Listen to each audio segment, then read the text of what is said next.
Hello students, welcome in Microtek channel.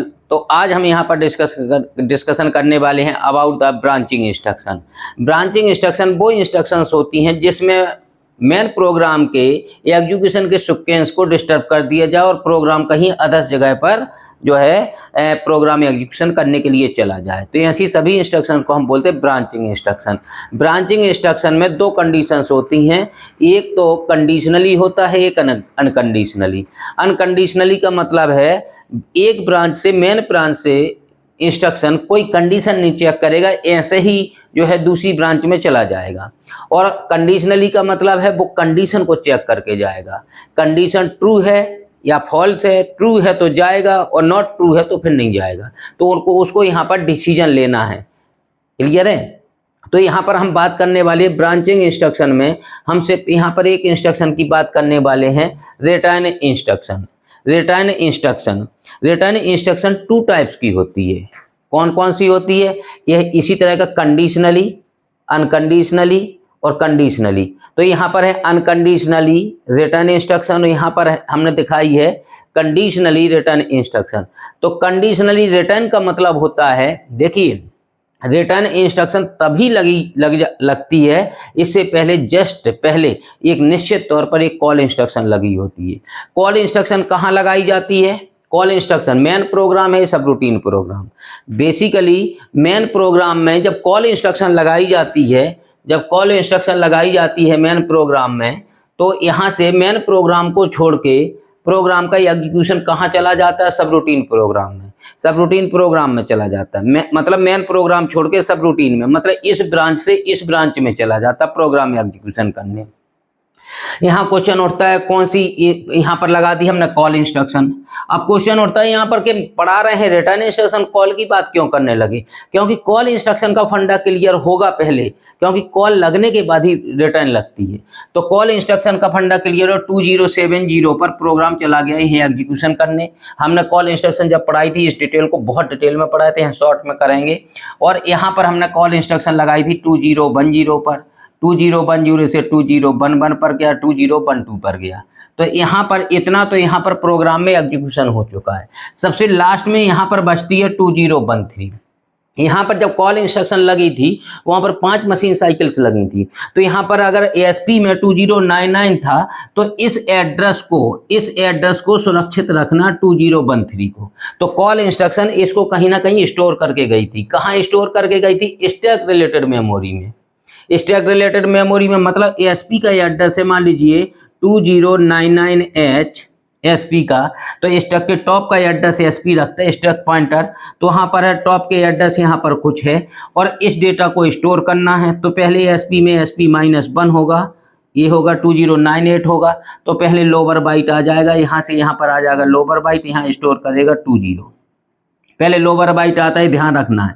फिर इसके बाद एसपी में अगेन एक का डिक्रीमेंट 2097 हो जाएगा, 2097H हो जाएगा एसपी में। फिर उसको वो उठा के लाएगा 13 को। तो ये उठा के ला चुका था, मतलब जहां प्रोग्राम को लौटना है उसका एड्रेस एसपी में, ये क्या है? स्टैक है, स्टैक मेमोरी है, स्टैक। और स्टैक में 2099 हमने ऐसे ही माना है। तो जब प्रोग्राम यहाँ पर गया था तो मेन प्रोग्राम छोड़ के इस ब्रांच को छोड़ के इस ब्रांच में आ गया एग्जीक्यूशन करने, जो यहाँ पर एड्रेस लिखा था 2070। यहाँ पर प्रोग्राम एग्जीक्यूशन चला। जब सबरूटीन का काम यहाँ पर कंप्लीट हो जाएगा तो इसकी लास्ट इंस्ट्रक्शन होती है रिटर्न इंस्ट्रक्शन, RET और डैश लगा, यहाँ पर कोई एड्रेस नहीं होता है इसमें ऑप कोड होता है, ऑपरेंड नहीं होता। रिटर्न इंस्ट्रक्शन लगी है। रिटर्न इंस्ट्रक्शन का काम है, देखिए कॉल इंस्ट्रक्शन का काम है मेन प्रोग्राम से सबरूटीन में चले जाना, और रिटर्न इंस्ट्रक्शन का काम होता है कि सबरूटीन प्रोग्राम से लौट के मेन प्रोग्राम में लौट आना। क्वेश्चन उठता है यहाँ से लौटेगा, तो यहाँ से लौटेगा कहाँ है? क्वेश्चन ये उठता है, अगर यहाँ से लौटेगा, रिटर्न इंस्ट्रक्शन लग गई तो लौटेगा कहाँ? और इसके पास यहाँ तो एड्रेस है नहीं, क्योंकि इसमें एड्रेस होता ही नहीं है, ऑप कोड होता, ऑपरेंड होता नहीं है RET इंस्ट्रक्शन में। तो इससे RET इंस्ट्रक्शन जो लौट के जाना है, ए वाला एड्रेस कैसे उठाएगी? कैसे मिलेगा ये वाला एड्रेस? ये वाला एड्रेस हमें यहाँ पर पहले ही स्टैक रिलेटेड इंस्ट्रक्शन चलेगी तो इसको स्टोर करके गया था 2013 को। तो जब रिटर्न इंस्ट्रक्शन चलेगी, जब रिटर्न इंस्ट्रक्शन चलेगी तो यहाँ से इस डेटा को उठाने जाएगा, तो रिटर्न इंस्ट्रक्शन जब चलेगी तो इसको यहाँ पर लौट के आना होगा, अभी आया नहीं है। इसी बात को समझने के लिए हम रिटर्न इंस्ट्रक्शन पढ़ रहे हैं। तो इतना पढ़ा होगा आपने, तो ये वाला अभी नहीं हुआ है इतना। और यहाँ पर देखिए इसके आगे ऑप कोड है, ऑपरेंड नहीं है, 1 बाइट की होगी पक्का, क्योंकि इसमें एड्रेस नहीं लिखा, ना 8 बिट लिखा ना 16 बिट। हालांकि यहाँ पर 16 बिट का एड्रेस लिखा है, इनमें से इसमें 3 बाइट की हो गई। ये तो पहले से पहचान पता है। जिस इंस्ट्रक्शन में कोई एड्रेस ना हो वो 1 बाइट की होती है, जिसमें 8 बिट का एड्रेस वो जो है 2 बाइट, और जिसमें 16 बिट का एड्रेस वो 3 बाइट। तो ये 1 बाइट की समझ में आ गई। पहले हम सिर्फ इसकी बात कर रहे हैं, इसके बारे में अभी कोई बात नहीं करेंगे हम। इसमें एक तो मशीन बाइट चल गई 1 बाइट की, लेकिन मशीन साइकिल्स कितनी है? 3 है। यही चीज समझ में नहीं आती। 3 तो पता है, रट गया है, लेकिन क्यों 3 चली ये नहीं पता, वही बात समझने हमें। तो यहाँ पर जब ये इंस्ट्रक्शन लगाएंगे अब रिटर्न इंस्ट्रक्शन, तो इसका 8 बिट का ऑपरेशन कोड होगा। 8 बिट का ऑपरेशन उसको उठाने गया होगा, तो ऑपरेशन कोड जब चला होगा तो कौन सी मशीन साइकिल चली होगी? Op code fetch. Op code fetch, फिर उसके बाद जब ऑप कोड फैच चल गया, उसको समझ में आ गया क्या करना है, उसको यहाँ से समझ में आ गया कि रिटर्न होके जाना है किससे? यहाँ पर जाना है मेन प्रोग्राम में। उसको ये एड्रेस नहीं पता उसे, लेकिन ये पता लग गया उसको, उसका एड्रेस स्टैक रिलेटेड मेमोरी में रखा है। तो यहाँ से वो उठाएगा। ध्यान देखिए एएसपी में कितना हो गया था लास्ट में, एएसपी में कितना हो गया था? एएसपी में यहाँ पर जब चलाया था तो हो गया था 2097H। तो 2097H हो गया था एएसपी में। देखिए यहाँ पर 2099 था, वो 97। यहाँ से 1 का इंक्रीमेंट होगा तो 2098 होगा। जो 13 था वो चला जाएगा किस में? पीसी में। प्रोग्राम काउंटर में था ये, पीसी में जाना है, पीसी में था ये 2013। तो पीसी में पहले जाएगा, लोअर बाइट में लौट के आएगा। अब लौट के आया, पहले यहाँ एरो लगाया था, अब हमारा यहाँ से यहाँ जा रहा है, एरो लगा। एएसपी में फिर एएसपी में क्या होगा? फिर एएसपी में 1 का फिर इंक्रीमेंट होगा। 2097 था तो 2098 हुआ था, 2098 से 2099 हो गया होगा।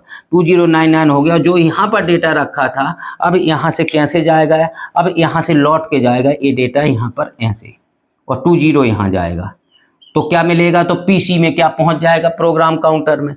तब यहाँ पर आ जाएगा, पीसी में आ जाएगा 2013H, PC 2013H।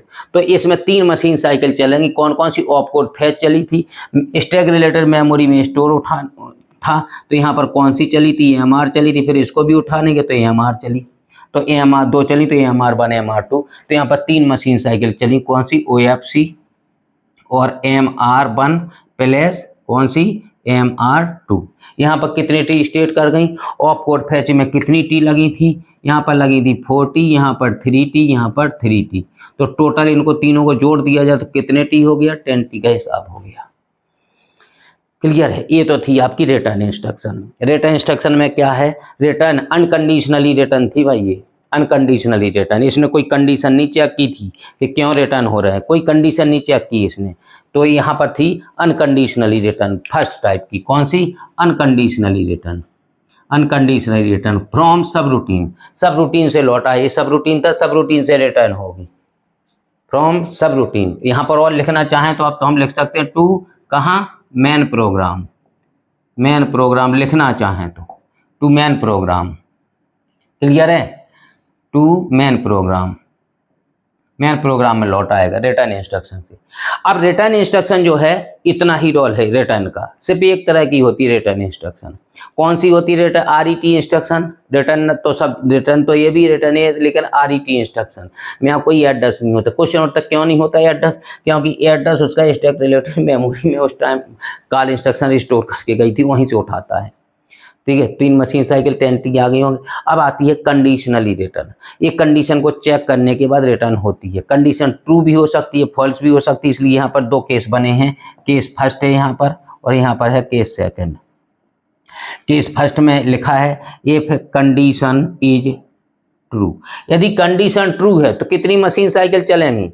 तो इसमें तो 3 चली थी, इसमें तो 3 मशीन साइकिल चलेंगी। क्वेश्चन उठता है ट्रू है कंडीशन तो कौन कौन सी मशीन साइकिल चली? रिटर्न होना है, रिटर्न होना है। इस इंस्ट्रक्शन में 16 बिट का एड्रेस लिखा हुआ, भाई यहाँ 16 बिट का एड्रेस नहीं था इसलिए 1 बाइट की थी। इसमें 16 बिट का एड्रेस है, 3 बाइट की है। और ये इंस्ट्रक्शन किस चीज़ को चेक करने के बाद आती है? ये कैरी फ्लैग को, return on carry, return on no carry. Carry flag को चेक करती है। 2 इंस्ट्रक्शन में हमने यहाँ पर एरो लगा दे, 2 इंस्ट्रक्शन में carry, return on carry, carry 1 होना चाहिए, कैरी 0 होना चाहिए। कैरी 1 है तो कंडीशन ट्रू है, कैरी 1 नहीं है तो कंडीशन नॉट ट्रू है। रिटर्न कैरी की वैल्यू नो 0 हो, अगर कैरी की फ्लैग की वैल्यू 0 हो तो रिटर्न हो जाएगा, कंडीशन को चेक करेगा। इसके बाद है आरपी और आरएम का मतलब क्या है, return on positive, return on minus. और पॉजिटिव और माइनस कौन सा साइन बताता है, साइन फ्लैग था। पॉजिटिव में क्या होगा 0 और नेगेटिव में 1 होता है, ऐसा चलता है उल्टा। प्लस पॉजिटिव है अगर रिटर्न और पॉजिटिव में ये 0 ये 1 और माइनस के लिए 1 से रिप्रेजेंट करते हैं। Return on parity even, return on parity odd, ये 2 इंस्ट्रक्शन है यहाँ पर, रिटर्न ऑन पैटी इवन और रिटर्न ऑन पैटी ऑड। यहाँ पर क्या पैटी इवन है तो 1 होता है और पैटी ऑड है तो 0 होता है।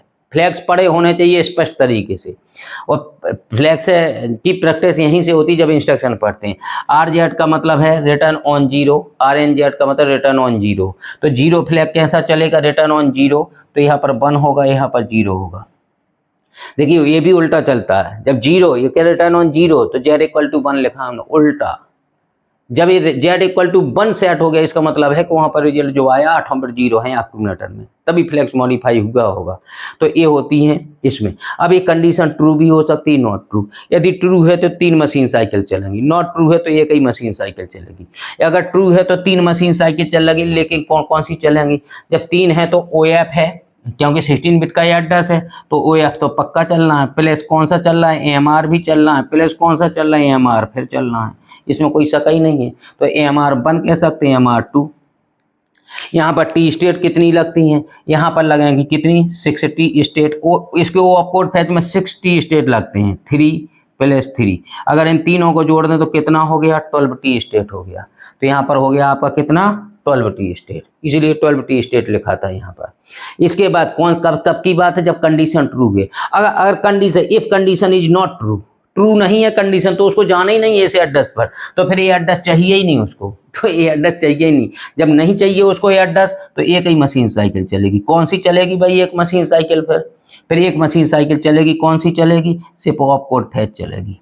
ऑपकोड फैच में कितने टी स्टेट खर्च होंगे, ऑपकोड फैच में, इसमें ऑपकोड फैच में 6 टी स्टेट खर्च हुए थे, तो इसमें 6 टी स्टेट खर्च करें, यहाँ पर लिखा है इसलिए 6 टी स्टेट।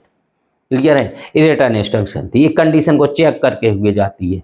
अगर रिटर्न इंस्ट्रक्शन पूछी जाती, कंपटीशन में यही पूछा था, रिटर्न इंस्ट्रक्शन में जो है कंडीशन ट्रू है तो कितनी मशीन साइकिल चलेंगी, कौन कौन सी चलेंगी, ऑब्जेक्ट टाइप क्वेश्चन हो गया, इंटरव्यू क्वेश्चन हो गया।